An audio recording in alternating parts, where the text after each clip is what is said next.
Karibu tena katika mafunzo ya kilimo ambayo tunaendelea nayo, na siku ya leo ningependa tuzungumzie swala zima la pruning.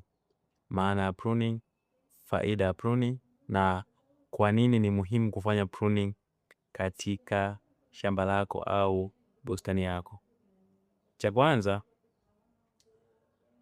pruning ni kitendo cha kupunguza majani ambayo hayahitajiki katika mmea.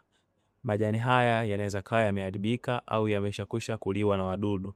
Hivyo tunayapunguza ili kuweza kuruhusu majani mengine kuchipua na pia mmea kupata chakula chake jinsi ambavyo inastahili. Sababu ya kwanza, tunafanya pruning ili kupunguza nutrient competition katika mmea.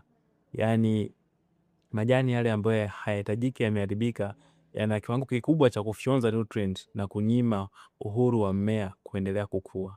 Hivyo tunafanya pruning ili kuyatoa ili mmea uendelee kukua na uweze kuabsorb nutrients zinazostahili.